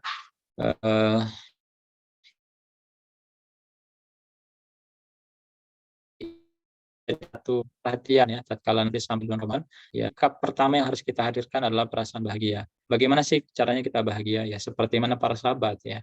Ketika para sahabat itu disampaikan ayat ya ayyuhalladzina amanu. Nah, ketika disampaikan ya ayyuhalladzina amanu, wahai orang-orang yang beriman, para sahabat itu langsung bahagia. Kenapa bahagia? Karena setelahnya ada amal solih. Loh kok bisa mereka itu bahagia? Diperintahkan amal solih, bukannya itu kewajiban ya, bukannya itu beban ya gitu ya. Nah, kalau kita merujuk kepada surah Al-Baqarah ya basyiril ladzina amanu wa amilus solihati anna lahum jannatun tajri min tahtihal anhar. Berbahagialah gitu ya kepada orang-orang yang melaksanakan beriman dan juga mengerjakan amal solih, karena Allah akan memberikan kebahagiaan berupa surga yang Allah berikan kepada orang-orang yang beriman dan juga beramal solih. Jadi kaitan iman dan amal solih itu begitu sangat erat sekali, sampai-sampai para sahabat itu ketika datang ayat-ayat ya ayyuhalladzina amanu, panggilan kepada orang-orang yang beriman, pasti mereka itu sangat berbahagia. Kenapa? Karena setelahnya pasti ada jalan bagi mereka untuk bisa beramal solih, untuk bisa mencapai jembatan kepada surganya Allah Subhanahu Wa Taala. Jadi dikasih kode, dikasih clue agar sampai kepada surganya Allah Subhanahu Wa Taala, laksanakanlah amal ini, gitu ya, atau cegahlah perbuatan ini, gitu ya. Karena kesudahan ayat ya ayyuhalladzina amanu, bersihkan amal solih. Amal solih itu dibagi 2. Pertama mengerjakan kebaikan, kedua meninggalkan keburukan. Ya contoh ya, konteks puasa, ya ayyuhalladzina amanu kutiba alaikumusiyam. Nah, jadi jika mereka menempatkan ya iman dan juga amal itu di tempat yang terbaik, mereka merasa bahagia. Nah, ini konteks pertama. Ya. Nah, jangan sampai ketika datangnya Ramadan kita menggerutu, gitu, alah, ini Ramadan mengurangi jatah makan saya, gitu ya. Nah, harusnya bisa makan 3 kali jadi 2 kali, gitu ya. Nah, atau hal-hal lainnya, gitu, Ramadan buat males, gitu ya, jadi capek dan segala macam, nggak bersemangat. Nah, hal ini sangat-sangat berseberangan dengan Muhammad SAW. Nah, ini kalau kita kontekskan dengan hadis ini, ya, dalam hadis lain atau riwayat lain, Aisyah radhiyallahu anha menyampaikan bahwasannya beliau ketika datang bulan Ramadan saking bahagianya, gitu ya, saking bergembiranya menyambut bulan Ramadan, beliau itu tidak pernah berbaring di tempat tidurnya hingga Ramadan itu usai. Nah, ini kalau tadi kita udah membayangkan, ya, keseharian Rasulullah SAW ya tidurnya 3,5 jam, gitu ya. Nah, apalagi bisa kita bayangkan ketika beliau itu sampai bulan Ramadan, gitu ya. Nah, nanti kita lihat persesuaiannya, kok bisa beliau itu nggak tidur sampai sedikit sekali ya berbaring di tempat tidurnya, bahkan dikisahkan tidak berbaring, gitu ya. Jadi kita sesuaikan dengan satu amal solih, gitu ya. Oke, saya lanjutkan. Yang kedua adalah puasa, ya, tentu ya, sebagaimana tadi ya, amalan puasa menjadi spesial karena ada satu hadis yang di latar belakang satu hadis diriwayatkan oleh hadis qudsi, ya, bahwasanya setiap amal anak Adam itu ada pahala baginya, gitu ya, kecuali puasa, karena puasa itu untukku dan juga akulah yang akan balasnya. Kok bisa demikian, gitu? Bukankah kalau kita sholat itu sholat kita itu untuk Allah, ya? Qul inna sholati wa nusuki wa mahyaya wa mamati lillahi rabbil alamin. Bukankah zakat Allah untuk Allah? Kenapa di hal ini Allah mendetailkan, gitu ya? Kecuali puasa itu untukku dan aku yang membalasnya. Nah, jadi sedikit penjelasannya. Pertama, maknanya adalah semua pahala, ya, amalan tersebut bisa dijadikan tebusan, ya, kecuali puasa, ya, karena pahalanya misalkan orang-orang yang zolim, gitu ya, kita menzolimi orang lain. Nah, kan ada penjelasan tatkala kita menzolimi orang lain, ya, secara tidak langsung kita istilahnya itu mentransfer kebaikan kita kepada orang tersebut, gitu ya. Nah, jadi kalau kita dizolimi, ya kita harusnya berbahagia karena orang lain itu sedang mentransfer kebaikannya kepada kita, gitu ya. Jadi secara umum, kecuali amalan puasa ini sendiri nggak bisa berlaku, gitu ya. Dan juga puasa itu termasuk amalan batin, gitu ya, yang artinya seseorang itu tidak dimungkinkan untuk melakukan amalan riya, gitu. Tidak melakukan kesempatan untuk riya. Beda sama puasa, sama zakat, sama infak, sama haji, gitu ya. Haji diposting dia bisa ria, puasa diperlihatkan nominalnya dan segala macam bisa ria, sholat diperlihatkan di foto dan segala macam bisa ria, tapi puasa kan nggak terlihat, gitu ya. Apa ada orang puasa, saya puasa, gitu, foto selfie kan nggak akan kelihatan, gitu. Puasa dan tidak hanya urusan batin, gitu ya, urusan sifatnya rahasia antara Allah dan juga kepada hambanya. Dan satu, ya, terakhir, puasa itu tidak bisa dimasuki Allah dosa kesyirikan. Nah, nggak mungkin, ya, kalau sholat bisa bersyirik, tapi kalau puasa, kita untuk puasa selain kepada siapa lagi selain pada Allah Subhanahu Wa Taala, gitu ya. Nah, ini yang menarik, ya, Rasulullah SAW melakukan qiyam Ramadan. Jadi Rasulullah SAW di zaman Rasul itu qiyamnya itu dilakukan secara mandiri, gitu ya. Sedikit sekali beliau itu mengajak secara berjemaah, ya. Jadi kenapa? Karena beliau qiyamnya itu panjang, gitu ya. Jadi takut memberatkan umatnya, gitu ya. Dia menyampaikan man qama Ramadan imanan wa ihtisaban ghufira lahu ma taqaddama min dzambi. Nah, siapa yang melakukan qiyam Ramadan, ya, maksudnya berdiri tegak di bulan Ramadan, ya.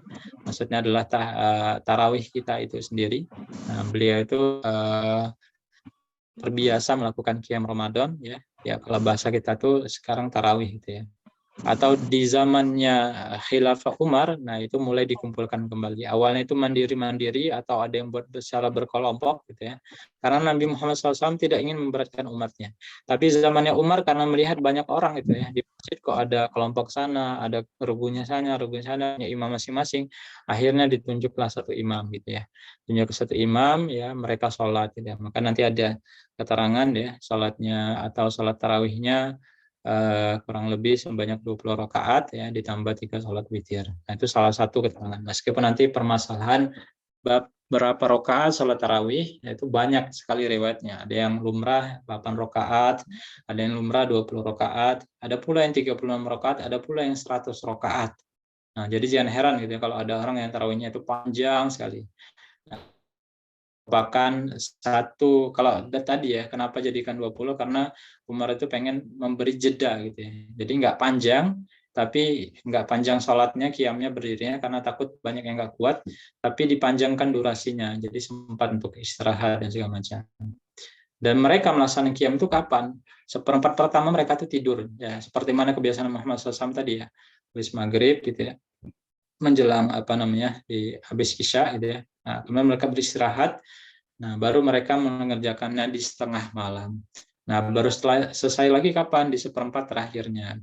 Nah, ini luar biasa gitu ya. Qiyamnya seperti yang digambarkan tadi ya, qiyamnya Rasulullah SAW ya. Setengah malam ya, baru sampai seperempatnya nanti pulang ya. Ada yang pulang untuk sahur dan seterusnya. Nah, mereka membaca 5-6 ayat setiap rakaatnya dan sholatnya dalam 18 rakaat dan juga 2 rakaat salam. Ya. Nah, ini mereka ada istirahat jeda atau ada yang mungkin hajat ya ke kamar mandi dan seterusnya. Jadi sholatnya itu memang santai gitu. Karena aslinya sholat tarawih itu adalah istirahat maknanya gitu ya. Jadi kalau kita sholat tarawihnya secepat kilatnya itu nuansa ataupun keaslian ruhnya dari tarawih itu nggak dapat gitu ya. Karena tarawih itu tidak memberikan satu faedah pada diri kita, ya, sholat dan diiringi dengan istirahat. Nah, kemudian sedekah, gitu ya. Nah, ini hadis saya cepatkan ya. Nah, sedekah Muhammad SAW itu seperti ya digambarkan seperti mengalahkan angin yang berhembus, gitu ya. Yang berhembus saja itu selembut itu. Nah, Muhammad SAW itu sedekahnya atau amalan memberinya luar biasa sampai mengalahkan angin yang berhembus. Nah, kalau kita persepsikan sedekah itu tidak hanya harta gitu ya. Tapi dalam satu hadis kullu ma'rufin shadaqah. Ya, setiap kebaikan itu adalah sedekah. Ya, jadi sedekah yang bisa kita lakukan apa? Kalau kita ingin bersedekah, apa saja kebaikan itulah sedekah. Niatkan untuk sedekah. Tapi tentu sedekah dengan amal, bersedekah dengan harta juga memiliki keutamaan. Ya. Jadi mari dalam nyongsong bulan Ramadan kita persiapkan juga ya, anggaran agar kita bisa bersedekah ya, atau kita bisa menunaikan kebutuhan-kebutuhan lainnya. Gitu ya. Oke, selanjutnya mungkin kebiasaan Muhammad SAW adalah qiraah gitu ya, atau membaca Al-Quran gitu ya. Nah, yang menjadi unik atau menjadi spesial, beliau SAW melakukan ini di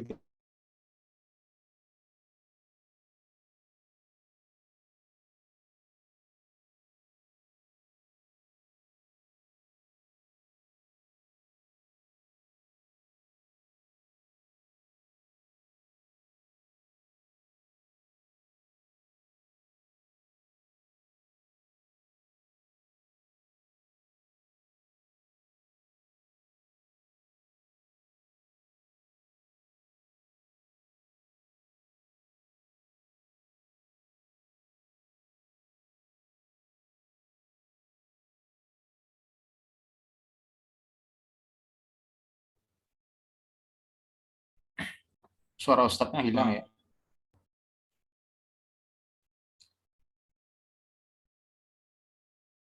Hilang sinyal Ustadznya. Ya, kita tunggu sebentar. Oke, mohon maaf ya tadi terputus sinyalnya. Saya lanjutkan sedikit lagi. Jadi kebiasaan Muhammad SAW salah satunya qiraah ya, kita tahu riwayatnya. Bahwasanya Muhammad SAW, malaikat Jibril itu turun untuk melakukan talaki pada Muhammad SAW. Jadi jangan pernah merasa minder gitu ya. Kalau di bulan Ramadan ini kita baru menargetkan belajar tahsin gitu ya, belajar membaca Al-Quran gitu ya, belajar menghafalkan dan segala macam, jangan pernah minder karena segala hal interaksi dengan Al-Quran itu bersifat mulia di mata Allah Subhanahu wa taala. Termasuk Muhammad SAW sudah hafal 30 juz tapi kok ada talakinya juga gitu ya. Ini hendak memberi pesan kepada kita semua bahwasannya proses kita memperbaiki bacaan itu adalah proses yang kita lakukan secara terus menerus gitu ya. Jadi nggak akan ada berhenti sampai itu. Bahkan nanti berhenti tatkala sampai di kurang lebih di Ramadan ke-9 gitu ya. Ramadan ke-9 beliau menyampaikan kepada putri beliau gitu ya. sesungguhnya ini kunjungan terakhir malaikat Jibril alaihissalam gitu ya. Mungkin tahun depan nggak akan datang lagi. Nah, itu sebagai isyarat ini menjadi Ramadan terakhir beliau SAW. Di setiap tahunnya beliau itu rutin talaki. Nah, di 10 terakhir ini luar biasa, beliau itu sampai digambarkan membangunkan istrinya dan juga mengingatkan para keluarganya agar bersungguh-sungguh di 10 hari terakhir. Kalau di hadis lain digambarkan beliau itu mengencangkan ikat pinggangnya. Jadi 10 hari terakhir itu beliau benar-benar ya menjauhi tempat tidur dan bahkan beliau nggak kembali ke rumah gitu ya. Bahkan dalam hadis itu beliau itu nyisirin rambut aja sampai disisirin keluar jendela gitu ya. Kenapa keluar jendela? Karena rumah beliau SAW itu bersebelahan ya dengan rumah Muhammad SAW itu. Jadi beliau SAW itu di 10 hari terakhir justru bersemangat itu. Nah, bagaimana dengan kita gitu ya?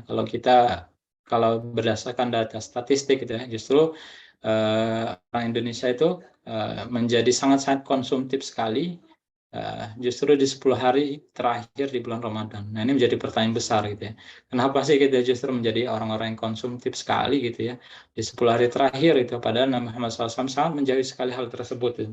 Bahkan beliau bertakorup dan segala amal solihnya ya, berzikir dan segala macam agar kiranya bisa maksimalkan 10 hari terakhir. Nah, ini menjadi satu tanya-tanya besar dalam diri kita. Bisakah kita mendekati setidaknya, kalau menyamai insya Allah tidak bisa kita ya, mendekati kualitas 10 hari terakhir Ramadan ya, sebagaimana tadi derajat takwa yang pengen kita capai gitu ya. Tentu ketika awal dan akhir harus semakin meningkat gitu ya amal ibadahnya. Nah, makanya kalau di tengah-tengah kita, kalau pas nuansa dahulu ya, kita lihat orang-orang bermajelis sampai menghatamkan Al-Quran ya, diusahakan 3 hari sekali ketika 10 hari terakhir. Nah, itu Masya Allah. Dan di tengah-tengahnya ada Lailatul Qadar ya, yang dikatakan lebih baik daripada 1000 bulan ya. Ada yang menghitung kurang lebih 83 tahun gitu ya. Jadi itu insya Allah lebih baik daripada usia yang tersedia di tengah-tengah usia rata-rata kita gitu ya. Dan juga beliau SAW itu terbiasa umroh. Nah, karena umroh di saat Ramadan itu bernilai seperti haji gitu ya. Nah, ini jadi kalau kita mampu ya, apalagi sekarang sudah dibuka ya akses bagi orang-orang yang mau berumroh. Nah, kalau mampu silakan gitu ya berumroh di bulan Ramadan karena luar biasa keutamaannya. Dan terakhir berzikir di waktu-waktu terbaik ya, di waktu sahur, di waktu-waktu menjelang berbuka. Nah, kita memperbaik berzikir pada Allah Subhanahu wa taala, dan sesungguhnya Allah Subhanahu wa taala itu turun ya, ke langit di bumi ini di sepertiga malam terakhir untuk mendengar hajatan hamba-hambanya gitu ya. Tapi yang paling kita tekankan dari zikir kita, dari doa-doa kita adalah konteksnya agar kita bisa memperbanyak beristighfar gitu ya. Karena beristighfar salah satu yang disampaikan ya di dalam Al-Quran ya, di waktu sahur salah satu sunnahnya adalah memperbanyak istighfar. Dan terakhir mari sama-sama kita meninggalkan dosa karena ini satu ciri ya, ketakwaan kita ya, dan ciri mudah-mudahan keberhasilan Ramadan kita ya, tatkala kita bisa meninggalkan segala keburukan, segala dosa-dosa, sehingga kita benar-benar mendapati nanti di bulan Idul Fitri benar-benar kondisi yang suci ya, benar-benar kondisi yang luar biasa. Dan terakhir, puasa dan Ramadan itu adalah sesuatu yang sangat-sangat erat kaitannya. Banyak sekali amal-amal yang beliau lakukan, tapi satu keutamaannya adalah dengan puasa. Tadi Qori sudah menyampaikan syahrul Ramadan alladzi unzila fil Qur'an. Allah khususkan di bulan Ramadan itu sebagai bulannya Al-Qur'an. Bukan berarti yang lainnya nggak baca Quran, bukan gitu. Tapi di sana letak kemuliaannya. Mulai dari Allah tinggikan lipatan pahalanya dan seterusnya. Dan salah satu faedahnya puasa dan Al-Qur'an akan memberikan syafaat kepada seorang hamba di hari kiamat nanti. Nah, maka berpuasa itu berkata, ya Rabbi, sesungguhnya aku telah menahan makan dan minumnya di siang hari. Al-Quran juga berkata demikian, ya Rabbi, sesungguhnya aku telah menahan kantuknya dia atau capeknya dia di malam hari. Nah, jadi bisa kita bayangkan ya, waktu pagi, waktu siang ya adalah waktu kita untuk berpuasa. Waktu malam waktunya bukan untuk istirahat seluruhnya kalau di bulan Ramadan, meskipun ayatnya menyatakan demikian ya, siang untuk bekerja, malam untuk istirahat ya. Kalau konteksnya bulan Ramadan, mari kita efektifkan waktu istirahat kita ya, bukan maksimalkan ya, judulnya bukan maksimalkan istirahat kita. Maksimalkan nanti sampai subuh, sampai menjelang sahur baru bangun. Mari kita efektifkan. Kenapa? Di waktu itulah waktu-waktu yang sangat luar biasa kemuliaannya. Di waktu-waktu para sahabat dan juga Rasulullah SAW itu berdiri tegak dalam rangka berzikir pada Allah Subhanahu Wa Taala. Jadi kalau kita bisa merangkumnya, kurang lebih di waktu pagi kita mungkin tidak akan bisa menyamai kualitas paginya Muhammad SAW. Tapi ada satu kaidah fikih, kalau kita belum bisa meniru seluruh kebaikannya atau meniru semuanya, maka jangan tinggalkan semuanya gitu. Apa yang kiranya bisa kita dapatkan dari kepribadian Rasulullah SAW, ambil salah satunya. Yang itu kita upgrade dengan sungguh-sungguh, menjadikan kita perbaikan kualitasnya, kuantitasnya di bulan Ramadan ini, hingga nanti kita akan kembali ke bulan-bulan lainnya dengan satu kualitas kebaikan yang luar biasa, yang akan bertambah. Misalkan kalau kita merasa saat ini kualitas tahsin kita belum bagus, maka itu jadikan satu fokus kebaikan kita. Di samping kita melaksanakan amalan-amalan lainnya gitu ya. Itu menjadikan fokus sehingga kita berlalu Ramadan nanti, kita sudah kembali menjadi pribadi yang jauh lebih baik kualitas Qur'annya ya, dari segi bacaannya. Atau misalkan orang-orang yang menghafalkan yang sebelumnya hafalannya belum rutin, maka jadikanlah Ramadan ini menjadikan satu kesempatan untuk menghafal secara rutin. Atau dengan tilawahnya, atau dengan sedekahnya, atau dengan apapun yang lainnya yang bisa kita ambil kebaikannya dari Muhammad SAW, ambil salah satunya, kita fokuskan dan kita menjadikan satu tarbiyah sendiri dalam amal soleh kita. Mudah-mudahan itu akan memperbaiki kualitas amal soleh kita, dan kita akan kembali di bulan Ramadan nantinya dengan penuh ketakwaan sebagaimana yang diharapkan Allah Subhanahu wa taala, la'allakum tattaqun. Wallahu a'lam bishawab. Mudah-mudahan Allah Subhanahu wa taala menurunkan hidayah pada kita semua dan kekuatan pada kita semua, dan Allah sampaikan kita di bulan Ramadan nanti. Allahumma shawab. Saya kembalikan lagi pada moderator. Jazakallah khair Ustadz Satria. Tadi sudah banyak disampaikan ya. Kalau untuk merangkum, sekiranya mungkin teman-teman bisa mengambil masing-masing apa yang kemudian bisa teman-teman dapatkan dari semua hal kebaikan yang sudah disampaikan oleh Ustadz Satria tadi. Nah, untuk mempersingkat waktu ya, karena sudah menjelang maghrib, mungkin silakan ada 2 orang penanya yang ingin bertanya, bisa segera disampaikan langsung atau melalui chat. Monggo teman-teman semua.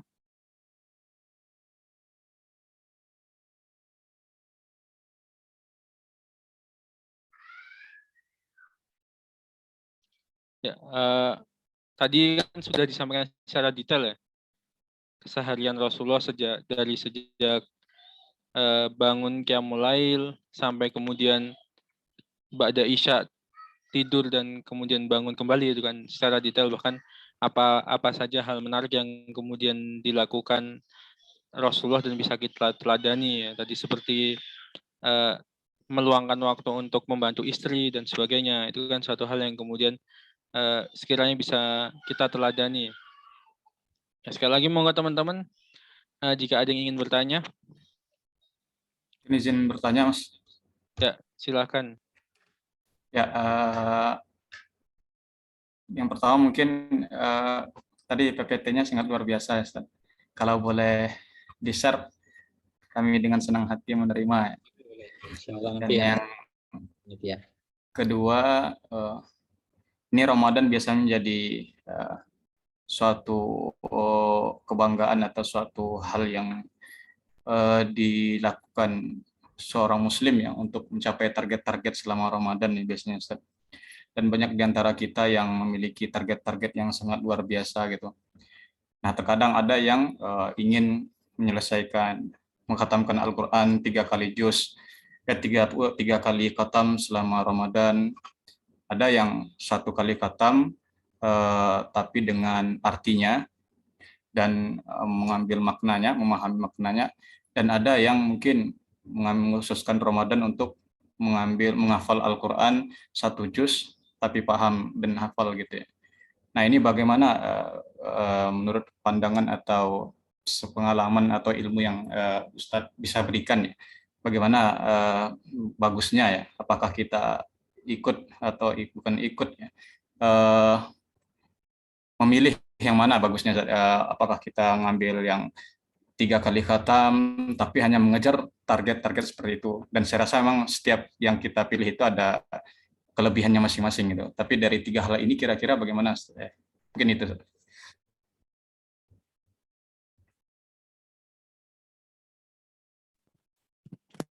Ya, monggo langsung dijawab aja Ustaz.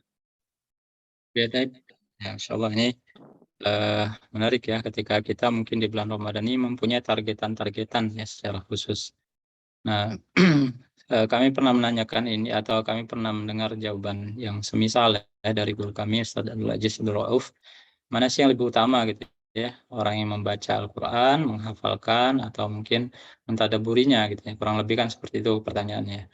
Di semua ini insya Allah adalah kebaikan gitu ya. Semua ini adalah kebaikan. Adapun kita ya, bisa mengukur itu sesuai dengan kebutuhan prioritas diri kita gitu ya. Misalkan sekarang kita sangat berkebutuhan sekali untuk bisa merutinkan secara lisannya gitu ya. Maka dengan cara kita rutin menghatamkannya, maka itu menjadi satu kebaikan. Atau satu sisi kita juga butuh untuk bisa memahami artinya. Maka mentadaburinya adalah salah satu jalannya. Atau satu sisi kita merasa sangat sekali butuh untuk melancarkan hafalan kita, atau mungkin merasa untuk menggenapkan hafalan kita ya, agar sampai kepada sesuai yang diinginkan gitu ya. Maka itu juga baik gitu ya. Nah, tapi jangan sampai ya. Jadi menurut saya ketiganya itu sesuai dengan porsinya kita gitu ya. Karena masing-masing orang kadarnya berbeda-beda gitu. Kita sendirilah yang bisa menentukan saat ini kita lebih butuh apa gitu ya. Kalau kita lebih butuh tilawah, maka tilawah maksimalkan. Artinya nggak akan bisa semuanya kita capai gitu secara bersamaan.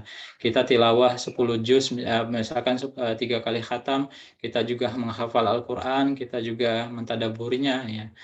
Tapi hasilnya tidak maksimal gitu ya. Ujung-ujungnya mungkin wala tilawah, wala tadabur, wala haula wala quwata illa billah gitu ya.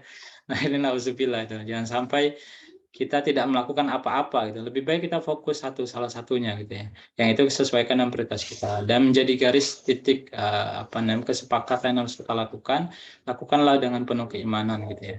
Artinya apa? Artinya kita melakukan itu atas dasar iman dan ihtisab gitu ya. Kita beriman pada Allah Subhanahu wa taala, meyakini amal soleh itu akan mengantarkan kita kepada kemuliaan, meyakini amal soleh itu akan mengangkat derajat kita, dan ihtisab gitu. Kita berharapnya semua itu adalah semata-mata untuk Allah Subhanahu wa taala, kebaikan dari Allah Subhanahu wa taala, bukan yang lainnya. Bukan kita pengen dapat reward gitu kan. Biasa kalau kayak gini kan ada momen-momen rewardnya juga ya. Barang siapa yang membaca Al-Qur'annya hatamnya 10 kali dapat reward. Bisa hafal ini dapat reward. Kalau niatnya itu ya akan dapat itu mungkin gitu ya. Tetapi tidak akan dapat kebaikan yang lebih daripada itu gitu ya. Apa itu kebaikan dari akhirat gitu ya? Kebaikan dari pahala dari Allah Subhanahu wa taala. Maka tetap luruskan niat segala macam yang kita rancang di bulan Ramadan ini, apa saja insya Allah khair gitu ya. Tetapi yang paling fokus adalah kita melaksanakan dengan iman dan ihtisab ya. Hingga akhirnya kita melaksanakan itu dengan penuh keikhlasan. Bukan lagi pada target-target itu di awal gitu ya. Tapi melaksanakan bukan kejar target gitu ya. Bukan seperti super angkot gitu ya. Waduh, gimana nih? Udah 10 hari terakhir apa misalkan tilawah belum kekejar ya, siang malam ngaji dan segala macam sampai mengabaikan tugasnya, sampai mengabaikan keluarganya. Akhirnya tercapai, tapi yang lainnya terzolimi. Nah, kita tidak ingin menjadi muslim yang seperti itu. Ya. Bahkan Rasulullah SAW saja sangat adil sekali itu.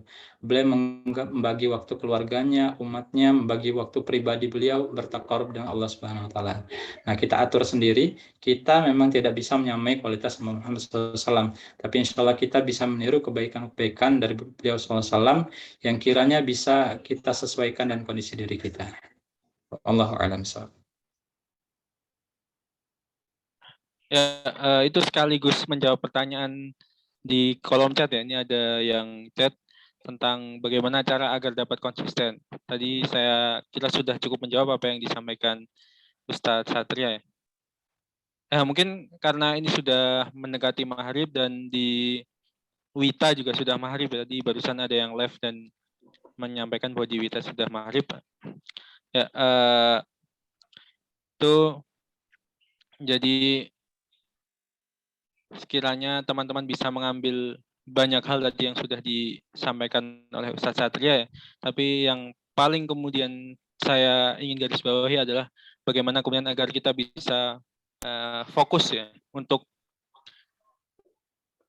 mencapai apa yang kemudian ingin kita coba untuk benahi, dan itu semua tergantung diri kita masing-masing, itu kan, bagaimana kita memahami diri kita sendiri, apa yang kemudian kira-kira ingin untuk kita perbaiki, ingin untuk kita tambahkan, ingin kita untuk lebih maksimal lagi. Sudah ada banyak pilih-pilih fokus yang disampaikan oleh Ustaz Ria, ya, baik itu menghafal, lalu ada tahsin, memperbaikan bacaan dan sebagainya. Kok saya sendiri mungkin lebih ke perbaikan bacaan. Sama Ustadz Satria langsung. Mungkin nanti teman-teman kalau ada yang mau ikut juga bisa. Ya, itu ya. Teman-teman semua, sekiranya itu yang bisa kita coba untuk ambil pada sore hari ini, dan semoga insya Allah nanti kita bisa melanjutkan seri kajian Quranic Talks ID ini di bulan Ramadan. Nah, silahkan nanti jika ada teman-teman yang ingin memberikan masukan dan saran dan usulan, kira-kira tema-tema apa yang menarik dan ingin teman-teman dengarkan di bulan Ramadan, bisa disampaikan langsung ke panitia. Dan jika teman-teman, karena ini komunitas dan untuk operasionalnya kita juga tanggung bersama, insya Allah kita juga membuka infak dan sodakoh dari teman-teman. Jika ingin bersodakoh maupun berinfak untuk operasional kegiatan, bisa juga untuk menghubungi langsung ke Mbak Hafzatin Nur Latifah, ya. Nanti insya Allah kita akan coba untuk sampaikan terkait dengan teknisnya. Nah, itu saja teman-teman untuk hari ini. Terima kasih sekali. Jazakumullah khairan katsir untuk teman-teman semua yang sudah meluangkan waktu, dan juga Ustadz Satria yang sudah memberikan banyak kebaikan pada sore hari ini yang bisa kita coba untuk laksanakan nanti dan rencanakan untuk bulan Ramadan. Semoga kita semua diberikan kemudahan dan disampaikan umur kita oleh Allah di bulan Ramadan. Mungkin itu kita cukupkan dengan doa kafaratul majlis. Subhanakallahumma wa bihamdika asyhadu an la ilaha illa anta astaghfiruka wa atubu ilaik. Sekian, wassalamualaikum warahmatullahi wabarakatuh. Ada ini dokumentasi? Ya. Ya boleh Mas. Sebelum saya lupa. Mungkin bisa ini dulu ya teman-teman, silakan on cam, yang bisa on cam. Ada yang mau on cam lagi? Oke. Ya, diambil ya. Hitungan ketiga, 1, 2, 3. Oke, sudah.